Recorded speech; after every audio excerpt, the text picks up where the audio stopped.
Olha quem está aqui comigo hoje no Estúdio Inspiração, Paula Littaf, jornalista. Seja bem-vinda. Obrigada, Elida. A gente está um Misa. pouquinho distante. Obrigada mesmo. Olha, eu agradeço o teu convite. Estúdio Inspiração tem sido aí inovador para cá, para o Amazonas, e tem inspirado muita gente a ficar aqui, a querer vir para cá. Eu, inclusive, queria ser convidada há muito tempo. Te agradeço o convite. Parabéns para toda a equipe. Olha que legal. Eu estava contando para a Paula, gente, que o Estúdio Inspiração fica aqui dentro da sede da Agência Porto e ele tem esse nome mesmo assim de propósito, para trazer pessoas que a gente possa inspirar, motivar, né? Nesse mundo aí digital. Antigamente eu tinha um script, logo que eu inaugurei aqui o estúdio, Paula falava assim, ó, nesse mundo moderno aí de Instagram, que a gente vê tantas coisas às vezes ruins, negativas, eu acho que o Estúdio Inspiração ele é realmente para inspirar pessoas, né? E hoje você vem contar aqui um pouquinho dessa sua jornada de quase 18 anos de profissão, não parece, esse hein? tempo. É porque eu já comecei ali já com mais de 20 anos, ali 24, Com 10 anos 25. de idade, né? A gente só não pode falar a idade, né? Isso, né? Começou cedo, realmente, né? Eu acompanhei de perto, porque nós trabalhamos juntas, viu, gente, no jornalismo por vários anos, e encontramos em vários projetos, né, semelhantes. Mas a Paula está há 2 anos e meio com a revista Cenário, né? Que é essa revista, mostra aí essa revista aí. Ela é impressa, mas ela é digital também, online, porque a gente tem uma diferenciação, né, Elida? Vim saber disso já depois de ter finalizado a faculdade de jornalismo. Aí eu falei, gente, eu não lembrava mais dessa parte, porque a revista digital é aquela que você flipa, que você folheia pela internet. Já a revista online é o portal de notícias, que é a revistacenario.com.br, que é atualizada todo dia, de domingo a domingo. Mas a revista digital, que é a PDF, que você também recebe no celular, ou pode flipar pelo site, como é a Veja, isto é, também, ela é chamada caracterizada digital. E tem online, que é o portal de notícias. Então, você pode visualizá-la lá no revistacenario.com.br. Olha que bacana, né? E a Cenário tem toda a história, tá ligada a você, um pouco essa história, né, do jornalismo. Paula, como é que, assim, a Cenário, ela começou no impresso, não é isso? Começou sendo impresso esse modelo. Ela começou em 2018, inclusive você acompanhou na época também a criação dela, eu tinha um sócio, e a gente começou com ela somente na impressa, só que havia uma periodicidade muito longa, 6 meses, era muito voltada à parte política apenas. E quando eu recriei o conceito da Cenário, eu quero aqui, por favor, lembrar que a Porto Comunicação, era Porto Comunicação, né? Depois mudou. Agora é a Agência Porto, ela foi muito importante para mim. Depois você me paga essa publicidade, brincadeira. A Agência Porto, ela foi muito importante para mim na criação, na recriação do conceito da revista Cenário, Hélida, porque quando eu passei a pensar na nova revista Cenário, agora na internet, revistacenario.com.br, porque até então não tinha, e ela foi lançada dia 15 de abril de 2020, eu pensei ela num novo conceito, que foi, inclusive, a tua ideia também de usar o nome Cenário para um novo veículo de comunicação, que eu tinha um conceito, mas até então não tinha um nome, que era um conceito voltado às questões amazônicas, mas também que envolvesse temas sociopolíticos, socioambientais e também debate sobre questões de gênero, empoderamento da mulher e aquela coisa, né, do feminismo, que é, por favor, feminismo não é a mulher querer ser melhor que o homem, é a mulher ser igual ao homem, em todas as condições, né? Então, eu pensei no Cenário nesse sentido. Só que eu não tinha até então nome de veículo de comunicação, e eu lembro, por que tu não usa já a revista Cenário impressa para o digital? Eu falei, é verdade, vamos usar. E eu tinha outras sugestões de usar o meu próprio nome, que já até então já tinha uma história de mercado, só que eu falei, não, eu quero algo que seja maior do que eu. E a Cenário, ela tem buscado galgar isso, a gente não tinha aquela pretensão, sabe, Hélida? Nem imaginava o que seria, né? Não imaginava. Mas eu sabia que, por abordar questões amazônicas, nós teríamos muito mais engajamento fora do Estado, que foi o que aconteceu, né, logo inicialmente. Então, assim, ela nasceu na internet dia 15 de abril de 2020, que, inclusive, a Agência Porto criou nossa primeira, que até hoje serve, né, de parâmetro, primeira identidade visual para a internet, para as redes sociais. E, a partir disso, a gente começou a trabalhar o conceito de revista, que é diferente de blog, que é diferente de portal, com todo o respeito que eu tenho aos colegas. Então, explica para a gente aí, o que é o conceito de revista, inclusive da Cenário? A ideia de revista eletrônica, que a gente aprende também no jornalismo, ela é muito voltada à questão da matéria conceitual e contextual. né? Ela não é aquela matéria só factual. Eu vou dar a informação que houve, vamos lá, protestos em frente ao CMA, que é o que hoje está muito na moda, né? O protesto contra as eleições. A gente não quer dar só os protestos em si. A gente quer ouvir o especialista para saber se aqueles protestos, eles são legalistas, né? Dentro dos parâmetros do que mandam as leis. Eles estão atendendo as questões, por exemplo, de poluição sonora, que não pode cometer, as questões de trânsito, a exploração de criança nesses protestos. Então, ela é conceitual. A matéria ela deixa de ser a factual, que é aquela onde, porquê, quando, que é o lead, né, da matéria que a gente aprende. Embora a Hélida não queira dizer, mas ela é formada em jornalismo. Ela tenta hoje com muito orgulho. Mas a gente aprende isso, né? Ele aprendeu isso na faculdade.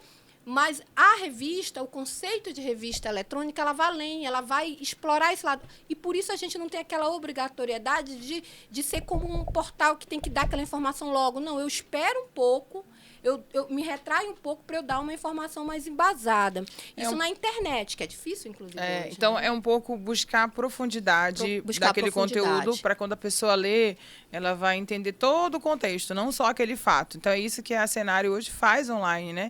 Buscar essa profundidade. Agora, Paula, não foi meio maluco, assim, meio ousado demais pensar, vou criar uma revista meio que nichada, que fala? Nichada, né? Corretamente, nichada. Que não é comum, na verdade, no Brasil. É até difícil como um modelo de negócio, né? Muito. E hoje, 2 anos e meio, já ultrapassou, assim, o teu imaginário de como fez sucesso, né? Eu vejo você viajando aí Brasil afora, falando da Cenário, tem parcerias nacionais aí.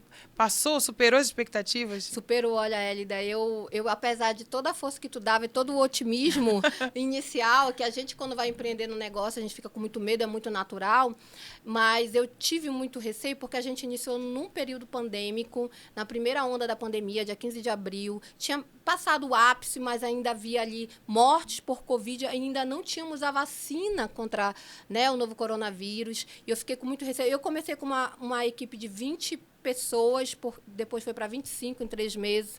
Mas, assim, o que eu acreditei muito, e eu fiz com que minha equipe acreditasse, né, isso, inclusive, a Agência Porto é uma das questões de marketing que vocês trabalham muito, é você fazer, primeiro, a tua equipe acreditar no teu sonho, né? E foi um sonho inicial, pensando desse lado mais lúdico, embora seja um negócio pragmático.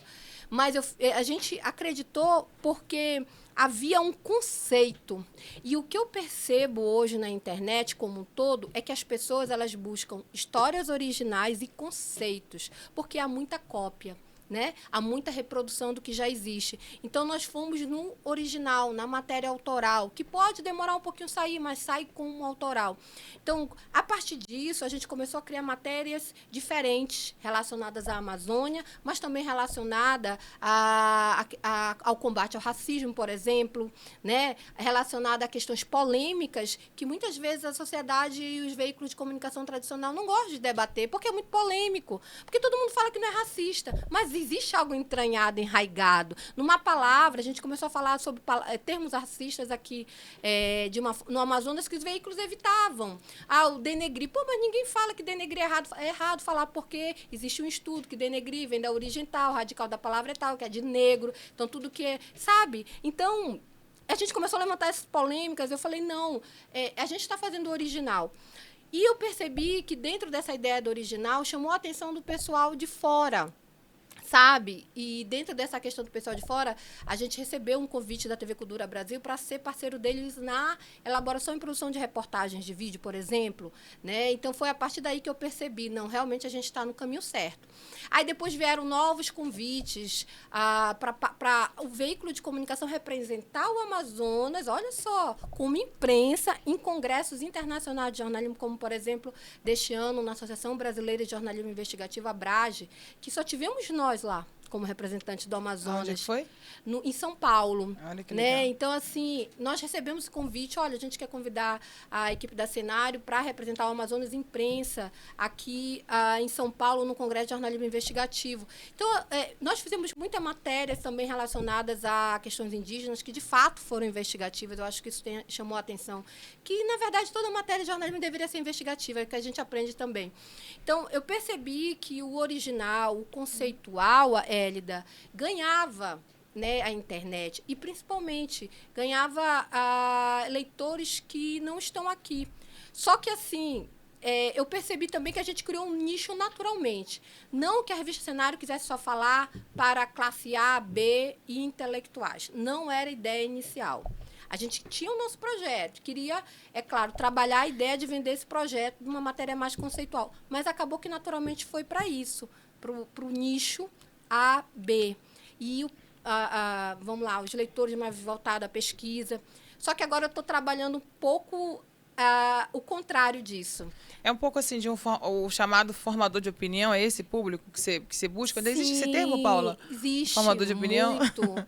Ainda não está demodê, Não, né? tá Porque quando você pega, você tem vamos lá, que não é poder aquisitivo. Não é, né? não tá. Eu acho que até eu vou rever essa questão do AB. É um povo que realmente, umas pessoas que realmente formam opinião, Hélida. Eu acho que está muito mais voltada a isso. Uhum. Porque quando você pega um professor universitário, por exemplo, que lê, né, a página, que lê a revista Cenário, seja na impressa, seja em digital, online, o professor ele tem ali um poder de opinião porque ele envolve vários alunos. Ele passa por salas que tem o quê?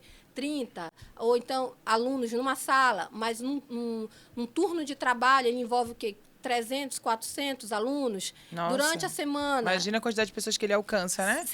Então, assim, há casos em que professores, por exemplo, que têm esse alcance de pessoas, levam a revista Cenário para trabalhar estudo de caso. Olha que então, legal. a partir disso... Vamos pensar no marketing sobre isso, hein? isso Dar umas que eu ainda preciso revistas trabalhar mais, para eu tenho que vários professores. recontratar a agência Porto. para que eles, né? Para que, na verdade, ampliar esse alcance, né? Acho que é o Sim. grande desafio. Só que não a gente só acabou, online, né? Sabe qual é a minha preocupação? Ele daqui já é uma... Eu falo tanto a gente fala tanto do nosso sucesso, mas a gente também tem que falar em algum momento que a gente comete algumas falhas. E eu não tenho problema de falar nisso. A revista Cenário acabou que ela ficou muito assim, porque revista para intelectual, revista para quem gosta de ler. E eu acabei que eu afastei um pouco a massa nisso. E é isso que eu estou trabalhando para recuperar. Deixar a revista mais atrativa em todos os sentidos, né? Conteúdo visual. Para todo mundo, na verdade, eu né? tenho usado até um pouco... Era usado na indústria cultural, quando a gente já também aprendeu isso lá em 2000 e iniciais, né? Que eu não, enfim, mas hoje não é um público mais amplo, que não necessariamente está ali sempre lendo. Mas eu acho que tem. Eu vejo, por exemplo, no Instagram de vocês, eu vejo aqueles vídeos da Amazônia que repercutem muito, né? Eu sou curiosa, vou lá olhar a audiência, ver quantos views tem. Teve um que eu vi que eu acho que era de um macaquinho, que devia ter quase 10 mil. Aquilo foi bem quando leve, eu vi, né? Então, assim, mas é enaltecendo a Amazônia, né? Então, assim, tem formas, sim, de mas você... agora, por exemplo, a gente está sendo muito convidado para a gente dar palestra em escolas do ensino médio e do ensino fundamental. Então, eu estou de escolas públicas. Então, eu estou tendo essa possibilidade de também levar o conteúdo, explicar para o leitor que ele não precisa só consumir, que ele não é fadado, com todo respeito, a consumir só o factual. Ele deve também ter alternativa e buscar ler o conceitual. Por quê, né? É interessante a gente parar e falar o porquê, né? Conhecimento, né? Conhecimento é poder. Se desde cedo você incentiva, né, aquelas crianças, alunos, a buscarem profundidade no conteúdo, nós teremos ali adultos, né, com mais bagagem cultural, conceitual, né, consciência, para ser aquela pessoa que você encontra e sabe falar de tudo, porque tem leitura. Eu acho que é o chamado a pessoa que tem leitura. Você já viu isso, né? Antigamente, pessoal. Você encontra pessoas, sabe falar sobre hoje tudo. Hoje tem conteúdo, né? E comunicação, hoje em dia, ela é um fator para o sucesso de qualquer profissional. Então, quando desde cedo você incentiva crianças e dá também oportunidade para elas, né, que não é todo mundo que tem, de dar essa oportunidade de conhecimento para elas, elas vão se tornar adultos com potenciais de terem mais sucesso que os demais. Porque elas sabem se comunicar. E a comunicação ela é verbal. Para você falar, você tem que ter o quê? conhecimento, você tem que ter conteúdo, né? Senão você não consegue passar. E não é uma questão de timidez ou uma questão de não conseguir aquele. Tem gente que fala, né? Igual a pessoa fala, nasceu para isso, né? E no meu caso, eu nasci para isso, né? Só. Mas, né, tem uma questão de conhecimento, Sim, né? A busca, né? Eles estavam falando de profundidade de conteúdo, Paula, né? Dessa necessidade, mas isso tem muito a ver com você, né? Eu acho que quando você começou no jornalismo, teve, né, aquela nossa escola ali do Diário do Amazonas, que foi uma escola, grande escola. que a gente era muito incentivado, muitas vezes, obrigada. Obrigada. A fazer matérias que tinham profundidade, porque naquela época, você vê, né, que a gente foi criado numa escola moderna de jornalismo, né? Naquela época, o Sérgio Bartolo, o Serginho, ele dizia para a gente, diretor de redação, dizia, olha, amanhã todo mundo vai dar igual. O que você vai dar a mais, né? Então, a Cenário, se você relacionar, colocar a Paula ali do lado da Cenário... Tem muita influência Tem muito a ver com você, da tua escola de jornalismo. Tem muito a ver. Eu tive também, antes do Diário, um tutor, que eu posso falar assim, que foi o grande Tenório Teles, que é o nosso imortal, né? Ele não gosta de ser chamado assim, mas enfim, faz parte da Academia Amazonense de Letras, eu chamo ele de imortal. E ele hoje é o presidente do Conselho Municipal de Cultura de Manaus. Ele foi um grande tutor meu, porque eu conheci, ele fez parte da minha família quando eu era mais jovem, tipo 16 anos, e ele sempre me falava da importância da gente compreender e ler os livros de base ideológica. Mas, gente, eu não estou falando de base ideológica, direita ou esquerda, não. Eu estou falando do social, né, da sociologia, da filosofia, e, por exemplo, conhecer as escolas filosóficas, e ele começou a me alimentar disso. Paulo, como é que você vai falar de um assunto X se você ainda não conhece o assunto A, que para poder chegar no X? Então, para você ter um embasamento para falar alguma coisa, você tem que ter também conteúdo. Eu sempre, Hélida, sou a favor de que toda opinião ela tem que ser fundamentada em alguma informação. Ela tem que ser fundamentada na ciência, pesquisas científicas, fundamentada em algo. Por exemplo, eu vou citar aqui rapidamente, para poder falar sobre essa questão de conteúdo, é importante. E aí eu vou citar a questão da última capa da Cenário, Surreais. A Paula acordou no dia e falou, não, a minha capa é Surreais porque eu penso assim, não, gente. A gente se baseou, por exemplo, nessa última capa de novembro da Cenário, num estudo, só para eu me aprofundar aqui, num estudo de um pesquisador chamado João César de Castro, que ele analisou todo o atual ambiente político. Inclusive, ele publicou um livro, deixa eu só achar aqui o nome do livro dele, Guerra Cultural e Retórica do Ódio, Crônicas de um Brasil Pós-Político. Então, a gente baseou a nossa capa, o nosso especial, num estudo. E é sempre assim, sabe, Hélida? Inclusive, a capa, que é a imagem, ela também é um pouco de uma reprodução. E aí a gente, claro, se inspirou nela no pintor René Magritte, que é um pintor do surrealismo. Então, assim, ela tem todo o embasamento. É aquilo que eu aprendi com Tenório Teles, por exemplo. Se eu quero falar do atual política, deixa eu estudar um pouco a anterior, ou então quem estudou e se aprofundou para eu poder chegar numa conclusão. O que a gente percebe hoje, Hélida?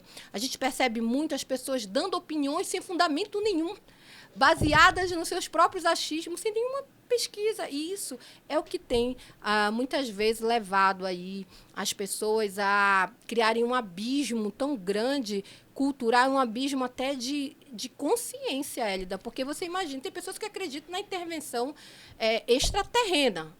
Há pessoas que acreditam nisso. Mas por quê? O que está acontecendo com essas pessoas? E isso, o jornalismo da Cenário, ele vem te confrontar, sabe? É o famoso, o mundo do fake news, né? Do fake news, o mundo do fake news, né? Da desinformação. E agora, no pós-eleição, né, surgiu muito fake news, né? E adivinha, o principal reprodutor de fake news, gente, é o grupo da família, né? Concorda comigo? É o principal reprodutor. É o tio do Zap. É o tio do Zap, né? E aí eu lembro que tinha tia falando alguns fake news sobre algumas urnas, né? E aí eu falei, não é possível que isso alguém já não tenha desmentido. Aí eu olhava lá no Google, falava, tá aqui o link, gente, isso aqui é mentira, fake news e tal. Então, e os sites confiáveis também, né? Sites de grande imprensa, de grande relevância. E que muitos já não acreditam mais, por exemplo.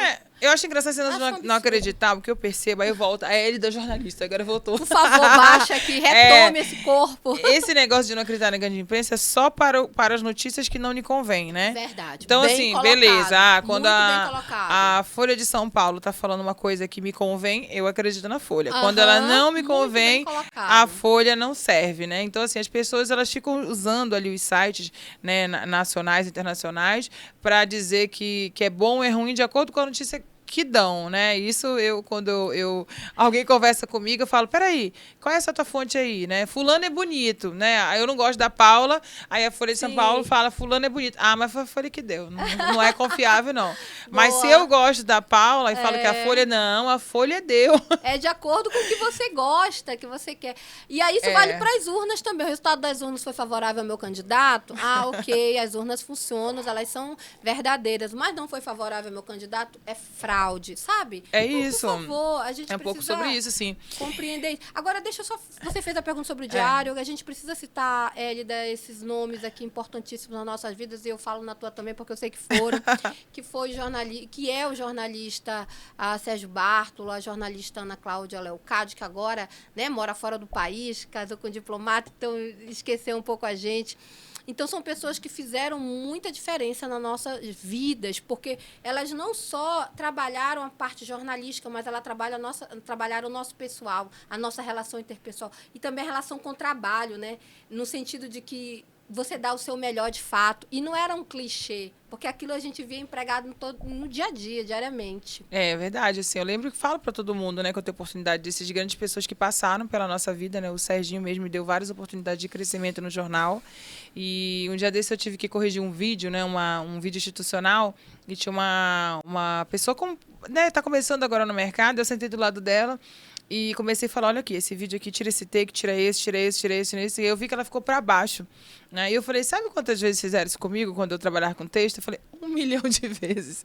Eu lembro que a gente, vida que segue, né? Sentava do lado do editor ali e ficava ali, ó, isso aqui não usa, isso aqui não se usa, isso beleza? Quando eles estavam no Bom Dia, porque às vezes a abordagem não era muito bem assim, não, né? Não era tão amorosa assim, não, né? Essa matéria não serve pra nada, é mais ou menos assim. Então, é tipo normal, isso, né? É um pouco normal. Eu sou muito grata, Paula, pelo crescimento que essas pessoas que passaram pela nossa vida puderam nos passar, porque realmente nos dá. Porque eu não tinha horário para sair de jornal, não me importava com isso, e amei aprender, fiquei quase 7 anos ali, aprendi muito, eu acho que faz parte, a minha escola, quando eu falo de jornalismo, a minha escola de comunicação ali, de jornalismo é o diário, né? Então, é muito legal relembrar, assim, essas pessoas, né? Inclusive, eu e a Paula, né, a gente, duas, né, meninas que gostavam de disputar, a gente disputava manchete, né? A gente queria ser primeira página, e era lobby, tudo bem, mas era uma competição saudável. A gente se matava, queria atropelar uma ou outra de vez em quando, mas Mentira. tudo bem. A Paula, que é mais, né, que é emocionada, ficava sem falar comigo várias vezes. Ficava. Não, mentira, assim, alguns dias. Algumas vezes, que eu né? acho, Hélida, a nossa nova geração não tem isso, né? Alguns, por favor, não quero generalizar, mas alguns repórteres, por exemplo, a gente ia... Você é empresária do ramo de comunicação, você pode falar, né, com propriedade. Com muito respeito. Com muito respeito a essa geração.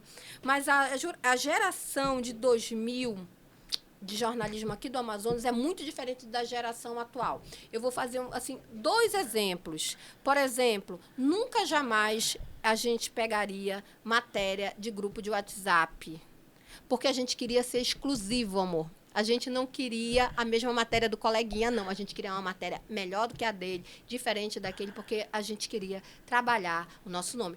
A outra coisa, o nosso nome.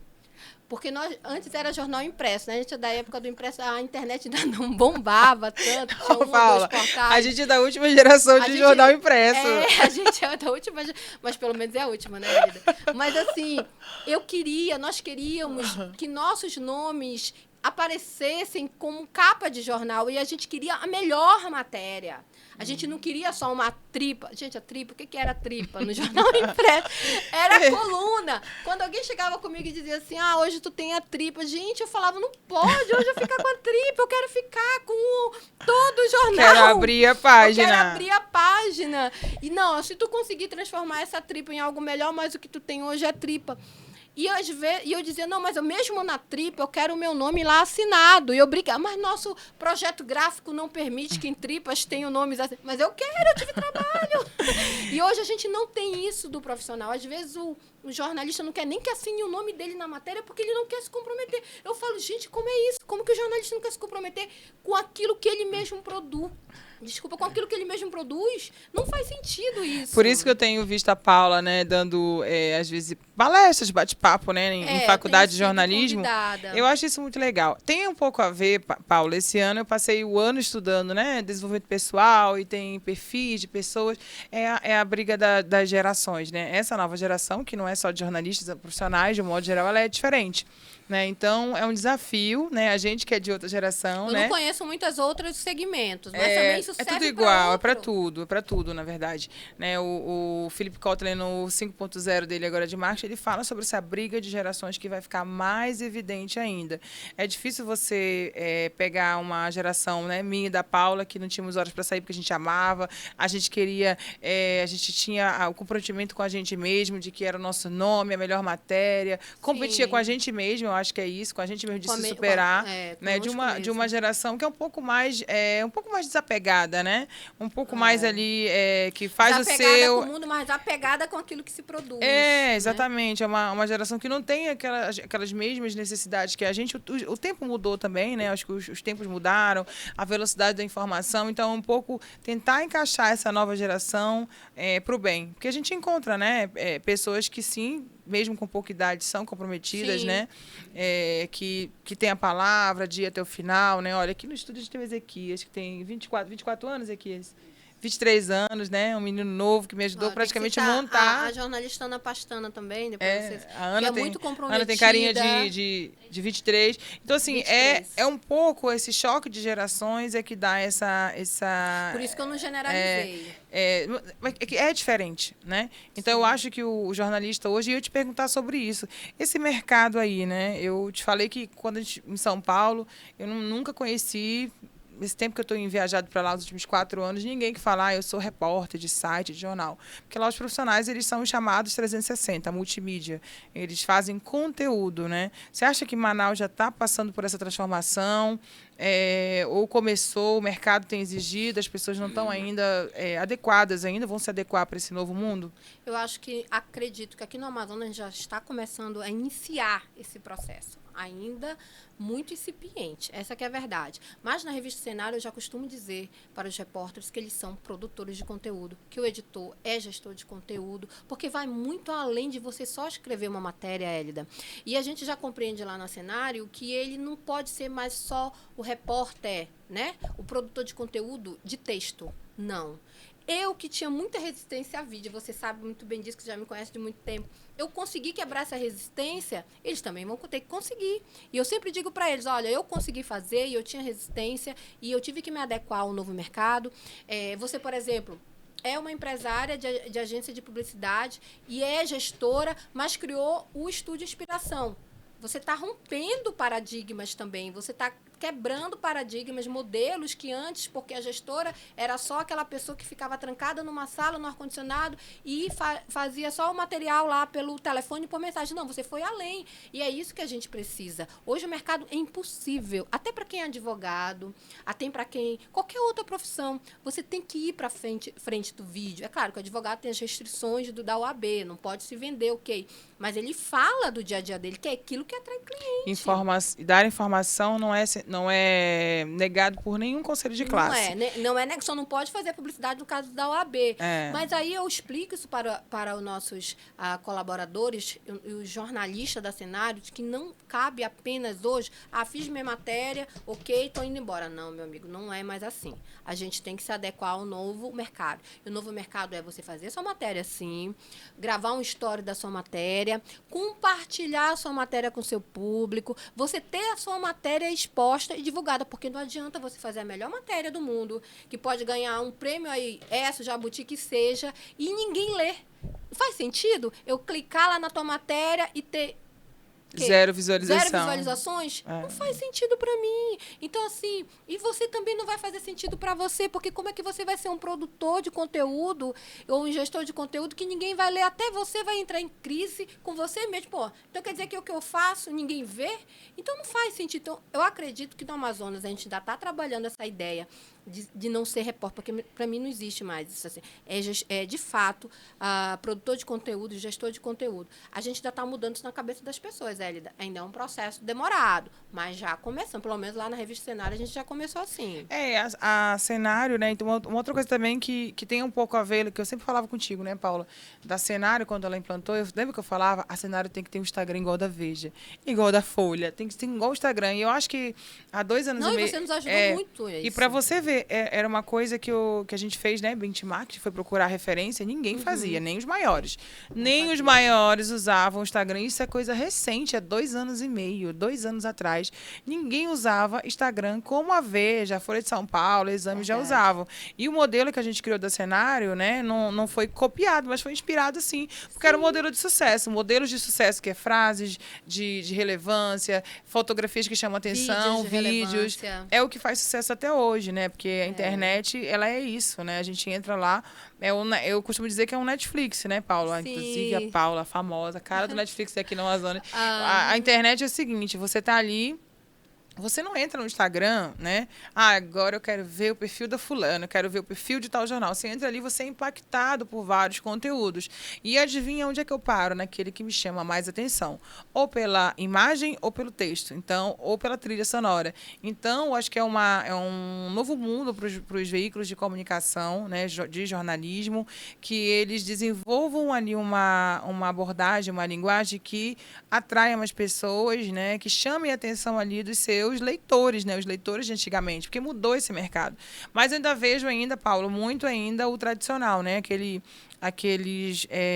O jornalismo que coloca no site, né? Quando você vai ver no Instagram, ele tem 5, 10 curtidas, né? Então, eu acho que é um desafio muito grande, né? Para esse mercado de comunicação se unir ali com a multimídia mesmo, sabe? Encarar as redes sociais de frente. E isso tem a ver com o que você está falando, dos profissionais, né? De querer fazer os stories, de divulgar, né? Eu ainda acho que, se eu fosse minha matéria, se eu fosse Hélida jornalista nos tempos atuais, se imagina, Paula, como que seria? Eu acho que como você seria? Fazer story todo dia para vender a tua matéria, com certeza. E eu ia dar a legenda da rede social, tá?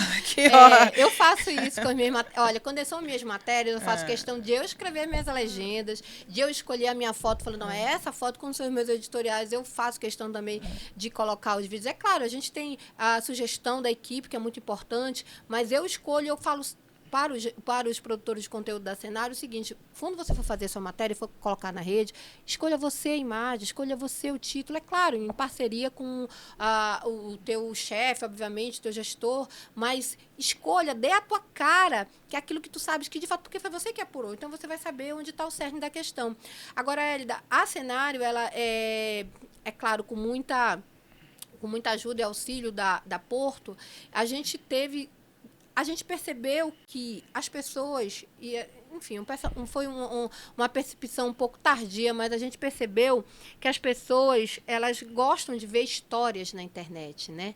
E a gente passou a contar essas histórias, seja a história do indígena que passou por dificuldades e aí se tornou empreendedor, ou seja a história de um indígena que está passando por dificuldade naquele momento. Ou então as histórias dos povos quilombolas aqui no Amazonas, que muita gente nem sabia que tinha. Então, a gente foi muito para a questão dos povos tradicionais. De contar a história deles, acabou né? Que os veículos de comunicação tradicionais, com todo o respeito que eu tenho a eles deixaram isso para trás. E a gente resgatou, né, a nossa ancestralidade nisso, e isso de uma forma muito respeitosa, porque eles são os povos originários, então a gente tentou resgatar isso. E eu percebi que com esses vídeos de resgate da ancestralidade, a gente conseguiu ter bastante audiência. E a gente fazia isso não só pela audiência, a gente fazia porque é o conceito da Agora, Cenário. eu imagino, Paulo, o motivo, né? Dá trabalho muito. E você tem que realmente dominar esse assunto para falar de qualquer coisa de diversidade, né? Sim, porque termo diversidade. O termo diversidade, porque se você falar uma palavra errada, meu irmão, você vai ser cancelado. Então, tem que ter muito cuidado mesmo. Então, imagina as redações cada vez mais de pessoas novas, existe a falta de conhecimento. Sim. E também esse medo mesmo, né? Acho que o medo, né? Medo de arriscar. Medo de arriscar. Por falar em medo de arriscar, eu queria te perguntar aí para Paula de Taife, antes de a gente começar a falar do Netflix, eu contar a história, né, do Netflix, o que você acha que você tem assim de diferente na tua vontade de fazer, que tem te levado, né, a hoje ser nessa protagonista aí, né, empreendedora de comunicação da Cenário? O que a Paula de Taife tem de diferente, né, comportamental, que você acha que você acorda todo dia e vou lá e faço? Eu vejo esse resultado, Elida, muito pelas pessoas. Eu te confesso que eu ainda não fiz um balanço pessoal e profissional, assim, de me colocar como alguém que superou todos os desafios, até porque isso é muito contínuo. Mas eu percebo pelo resultado e pelo que chega a nós de informação, de cartas, a gente recebe cartas, a gente recebe e-mails e a gente recebe retornos pelas redes sociais e a gente de pessoas de fora, de Portugal, São Paulo são nossos maiores leitores. E o que eu avalio? Por que esse resultado positivo de um feedback tão amplo, tanto do Amazonas como fora? Eu acredito que seja pela originalidade do material produzido, onde a nossa equipe ela busca todos os dias uma pauta diferenciada. Estamos falando, por exemplo, de questões relacionadas à política, ok, mas vamos dar todas as visões daquele lado da política, né? Sobre, vamos lá, sobre as questões relacionadas também ao que teve, ao marco temporal, que ainda não foi nem julgado da questão indígena em Brasília, vamos ver o que há de diferente nisso. Tudo aquilo que é relacionado à Amazônia chama a atenção do mundo, mas a gente não queria reproduzir os clichês que já estavam ali da Amazônia. Então, eu acredito que foi o fato da gente não reproduzir os clichês da Amazônia, relacionados à Amazônia, que fez a gente crescer tão rapidamente. Por exemplo, hoje, nas redes sociais, eu quero agradecer muito ao nosso consultor, que tem nos ajudado muito isso nas redes sociais, que é o Thiago Paiva, que foi ex-presidente da Prodan, inclusive. Ele tem dado um grande apoio para a gente. A gente tem alcançado ali mais de 1,5 milhão de impressões mensal, pelo Face, pelo Insta. Alcance. Às vezes a pessoa lê, Élida, avalia, mas não curte e nem comenta. Ela vê. Mas ela lê. Ela vê. E esse alcance tem que ser contabilizado. Mas, é claro, também a gente tem obtido um grande número de interação, Élida. E isso a gente deve, eu quero, primeiramente, a Porto, que foi que criou nossa identidade visual inicialmente, e também o Thiago Paiva, que tem nos dado esse auxílio. Para dar essa amplitude, né? Agora, Paula, eu como uma boa repórter, porque eu, gente, né, não vou fingir costume, né? Eu era uma repórter maravilhosa. Bem esforçada. Buscava, né? Eu vou relembrar que eu vou refazer a pergunta que você fugiu. O que eu fugi, meu Deus? Não, tem a ver, sim, acho que a Cenário, a diferença dela é a busca da originalidade. Mas me fala, a Paula de Taife acorda com essa vontade de ser original, é tua. É uma... Eu te perguntei sobre o que você tem, o que é essa inquietação da Paula de Taife, ter uma busca pessoal mesmo da Paula de Taife em levar para Cenário essa originalidade. Eu acho que a minha revolta, com tudo que estava e que tudo que está aí, sabe? Quando eu vejo as pessoas tendo muito senso comum em relação a alguns assuntos, e eu sei que muitas vezes eu também tenho senso comum, e eu sei que eu preciso buscar e quebrar alguns paradigmas pessoais, sabe, Élida? E aí eu falo, não, eu estou escrevendo errado ainda, eu tenho que melhorar minha escrita. Eu acho que a minha inquietação com a busca pelo perfeito, que eu nunca vou encontrar. Essa inquietação do que a gente faz, de que nunca está melhor, nunca está bom, aquele perfeccionismo, mas é um perfeccionismo muito saudável, da busca pelo perfeito. Eu acho que é aquilo que me faz todos os dias acordar e buscar, junto com a minha equipe, sempre o conteúdo da Cenário. É a busca pela perfeição. E que difícil, na verdade, acho que não é a busca pela perfeição. É uma exigência, que você tem um alto nível de exigência, loucura, né? Eu posso chamar isso de loucura? Pode. Porque eu tenho um alto nível de exigência pessoal tão grande. E eu falei da questão do senso comum, e às vezes eu sei que eu tenho muita linguagem ainda que remete um pouco ao senso comum. E isso me revolta. Eu falo, e por mais que eu busque, por mais que a gente busque todos os dias, sabe que nunca está bom. Então, eu acredito que seja essa questão que você colocou tecnicamente Essa melhor. busca de querer fazer o melhor, né? Que não é o perfeito, é o melhor mesmo para aquele ambiente necessário, né? Acho que é um pouco disso, né? Sabe que eu, durante muito tempo, falei que eu era perfeccionista mesmo, eu brinco, né? A doença pela perfeição, mas eu quebrei isso, né? Quebrei isso Eu ainda tô estudando. quebrando em Não, eu mim, quebrei assim. porque não dá para fazer o perfeito sempre, porque a gente depende de outras pessoas, Naturalmente. né? E uma outra coisa que... E porque a gente não é perfeito também, né? Então como é que a gente desenvolve isso para melhorar mesmo, né? Tentando buscar o melhor possível naquele cenário. Né? O melhor possível é o que nós vamos ter sempre, porque é um cenário que depende de outras pessoas, então ele não vai ser perfeito. Eu até acho que se dependesse olha, só de uma Já pessoa, tá me dando né? uma consultoria aqui, né? Não, mas é importantíssimo. Outra coisa também que eu aprimorei, atualizei o chip é sobre erro, né? Quem trabalhou comigo, né, ao longo dos anos sabe a minha chateação quando alguém errava, né? Então, eu até acho que foi mais um test drive agora de campanha, né? Em campanha, pelo volume de conteúdo que a gente produz ali, imagina, sei lá, cada cliente 10 por dia, vai acontecer erro. Né? E teve social media nossa que colocou a conta de um cliente em outra. Colocou hashtag candidata Paula Litaif na rede da Édia Tavares. Né? Ai, Aconteceu, Deus. né? Mas sabia que eu até brinquei com o Rafael Cortesão, né? Que é o diretor-geral da agência. Eu falei, Rafa, já estava no script. Isso, toda eleição acontece, tá tudo certo. E vida E que aí, segue, e vida que segue. corrige, tudo bem. Corrigir, principalmente para o cliente, né, que fica chateado. Olha, aconteceu o erro e já foi apagado. Aí o cliente vai continuar, é isso mesmo, mimimi, mamamá, chateado. Eu falei, então, não tem como resolver. Agora já foi deletado, já foi apagado. E corrigir o social media, faz as correções internas, né? O que a gente faz? Tira da mão dele para ele não errar mais. Mas entender que aquilo lá não vai ser Mas tu referência. demitiu, rapaz? Tira das Não. mãos dele, eu já imaginei que tu demitiu, rapaz. Não, porque aquele erro lá não diz quem ele é. Ah, sim. Não foi reflete aquele momento. o trabalho dele. E aquele erro lá serviu para a gente aprimorar um processo interno. Sim. Que é, de repente, estar com mais de uma rede, a gente vai tirando os erros, né? Aí, eliminando a possibilidade de erro.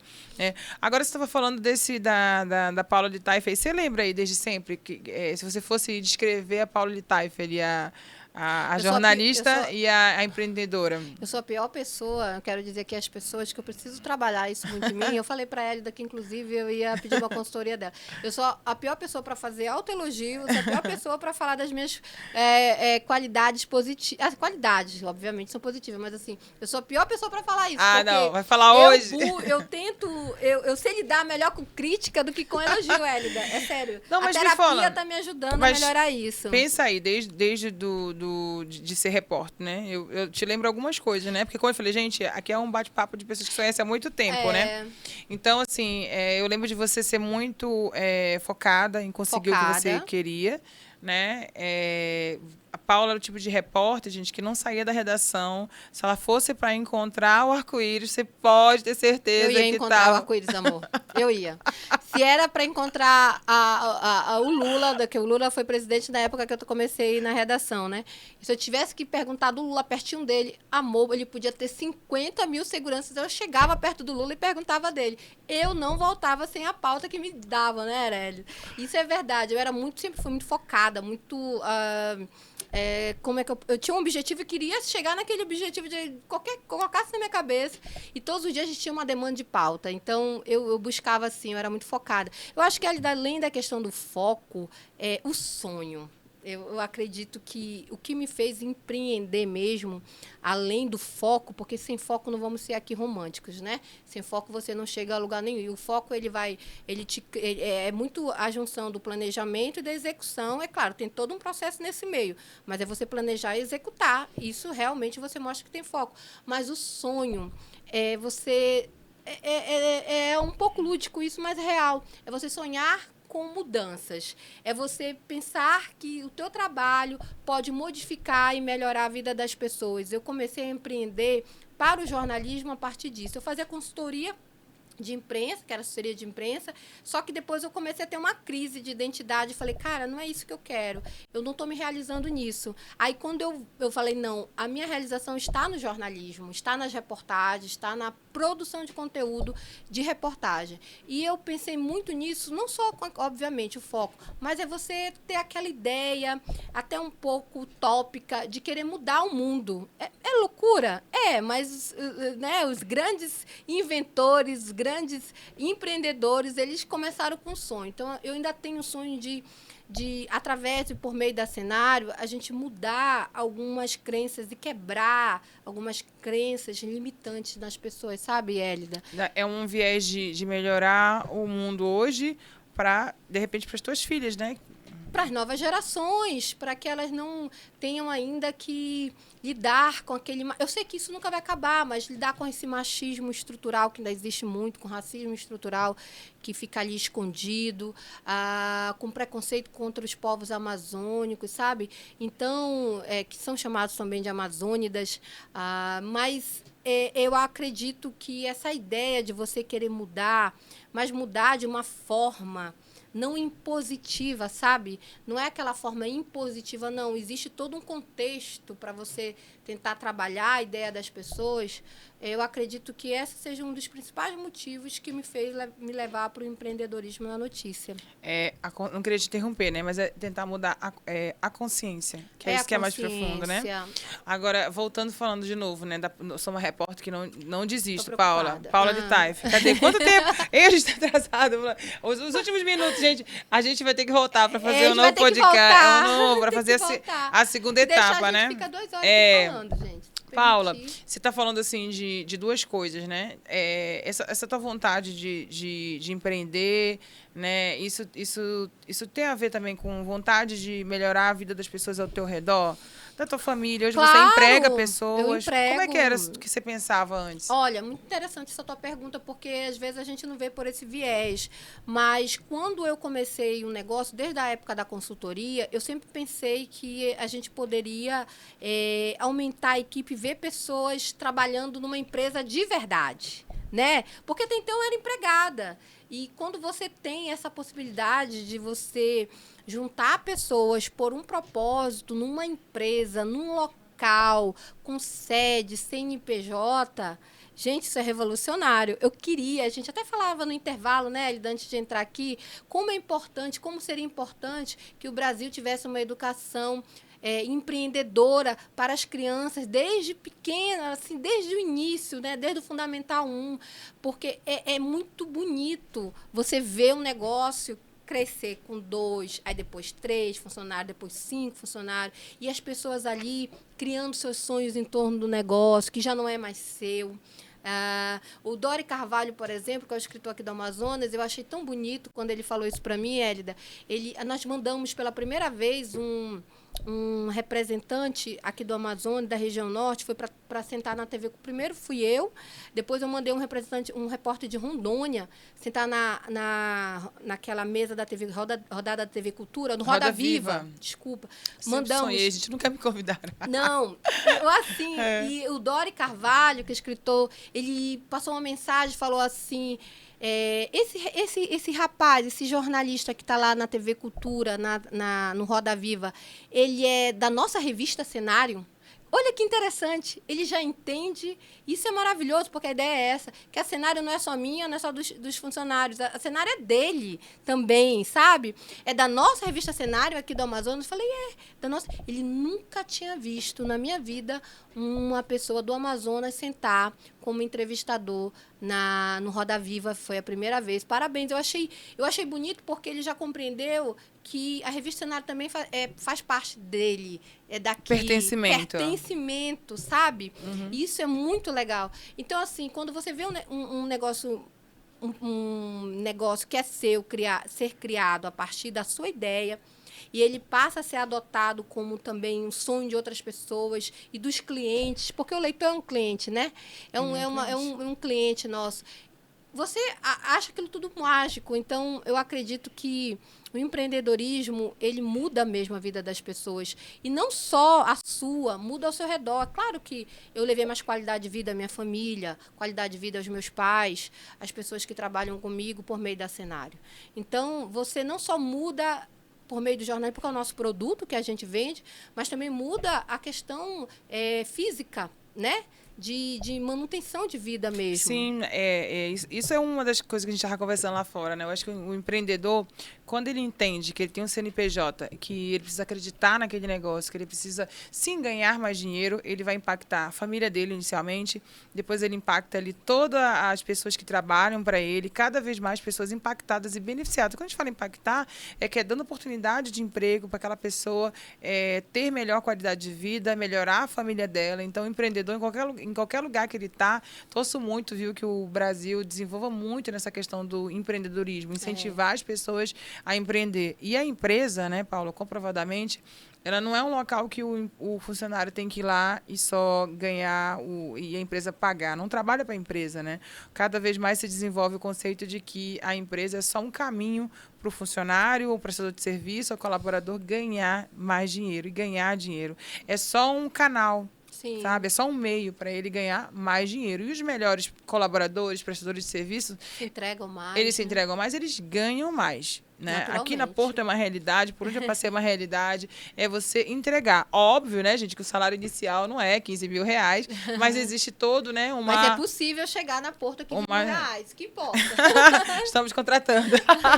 Né? Todo a mundo Paula, buscando esse salário. A Paula está contando essa história resumida aí, né, mas já são 18 anos, já deve ter trabalhado, assim, pelo menos uns 10 veículos adora diferentes. Lembrar que eu tenho 18 anos. Né? Gente, eu tenho a mesma idade que ela.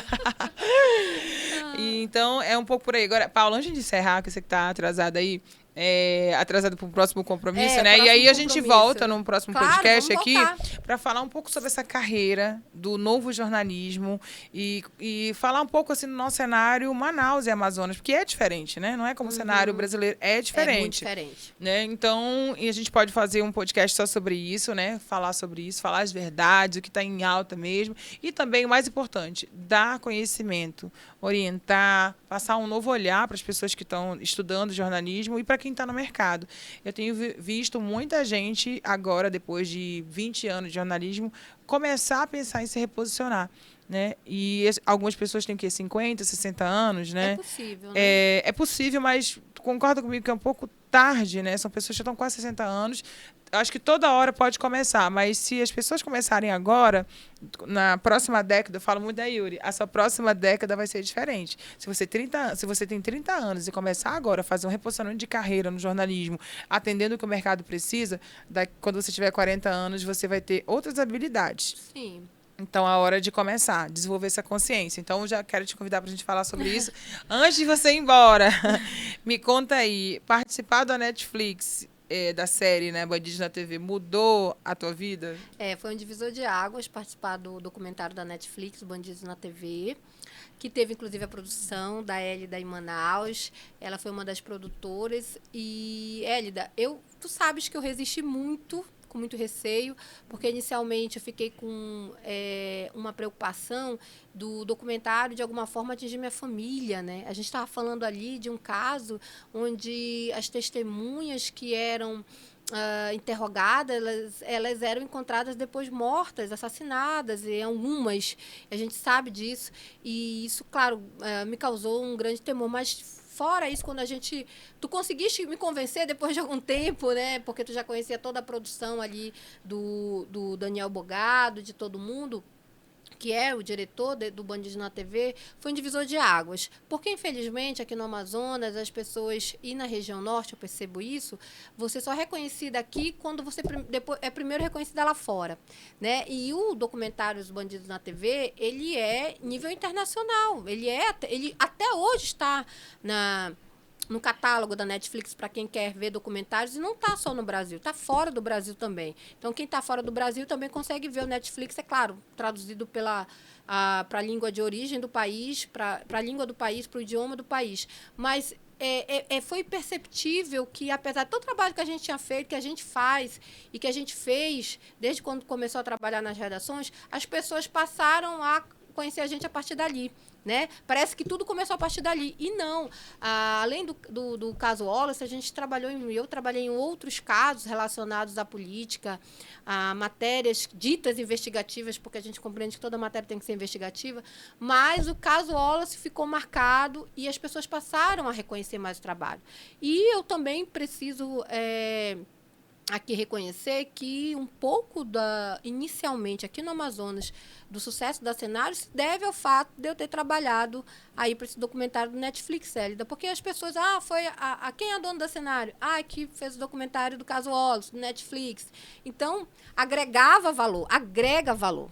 É fato. Você sabe que faz tempo que eu não falo isso. Agora, quando a doutora Tânia falou que poderia virar uma série, né? É um documentário que está fazendo com ela sobre como o viés da neurociência para que as pessoas mudem de vida. Uhum. Aí eu lembrei e falei, ei, peraí, eu já fiz documentário na Netflix. Quem mais que a senhora conhece já fez? Ninguém. Né? O documentário na Netflix, um dia de volta para falar sobre isso. Foi fantástico trabalhar com diretores premiados, né? Diretores assim que entendem que de set de filmagem, né? De entrevista. Veio uma galera maravilhosa de Londres, né? Tecnicamente, é um alto nível de produção. Que deixava a gente à vontade, né, Hélida? Diante de um assunto tão difícil, tão pesado. Eu lembro que a equipe ela foi bastante humilde também, de nos deixar à vontade para falar. E não havia um roteiro, olha, você vai ter que falar isso. Não. Eu lembro que eu imprimi as matérias que eu fiz da época e disse, não, tu vai seguir aquilo que está dentro daquilo que tu fez na época, dentro das matérias que você escreveu. Eu achei isso muito correto da parte dele, sabe? Então, no próximo podcast, Yuri, Ezequias e a Ana, eu vou contar para vocês como foi convencer a Paula Litaifa a gravar o Netflix. Foi difícil, mas consegui. Eu falei, cara, eu gravo num dia, no outro dia eu tô morta. Eu tô ouvindo minha existia família. assim esse medo. Imaginei, eu estava produzindo. E tu que estava produzindo. Falando com as pessoas envolvidas, né? Mas foi a gente não conhecia ainda todo mundo, porque era todo mundo de Londres. Não sabia, a gente não sabia que era da Netflix, gente. A gente foi saber quando foi possível, né? Divulgar. Enganaram, não. Se eu soubesse que era Netflix, eu tava tirando foto todo dia. Não, eu falo sobre isso, viu? É porque ia primeiro pra BBC e depois não foi mais, né? Não, na verdade era um documentário até então avulso que eles iam vender para alguém, né? Mas já existia, assim, por tudo isso, aquele rigor, desde a captação, as validações, né? Aquele nível todo de produção internacional. E a gente estava envolvido ali, né? E a Paula, a minha missão era levar as personalidades do caso Wallace, né? Difícil missão. Consegui levar vários. Fiquei muito feliz quando saiu a série Netflix.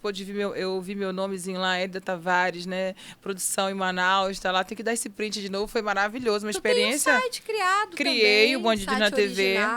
Do site documentário original. O site foi marketing, tá? Eu perguntei para ele, olha, eu preciso colocar aqui que eu fazer o meu marketing. E tu me autoriza? Eu falei pro diretor, me autoriza a criar o site?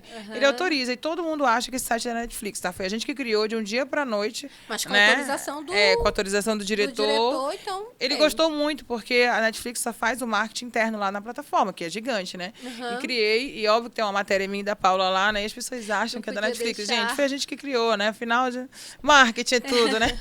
Foi muito legal a ideia. Isso, que legal. Paula, quero te agradecer, né? Esse podcast, você viu, né? Que a gente conversou muito mesmo para inspirar pessoas. E eu acho que é isso aí, eu acho que é o nosso papel na humanidade aqui no mundo. Da Cenário também né? Você está falando sobre esse trabalho que vocês têm de levar consciência às pessoas em temas tão polêmicos, ainda são polêmicos, não deveriam ser. Deveriam ser comuns, né? Então, eu quero te agradecer aí, se despede e até a próxima, né? Obrigada, Hélida. Obrigada a toda a equipe aqui da Agência Porto. Muito obrigada. E, olha, eu espero estar mais vezes no Estúdio de Inspiração, que tem inspirado, é redundante, mas é isso, tem inspirado muita gente aí a estar aqui e também a fazer conteúdo. Obrigada. Até a próxima. Tchau, tchau.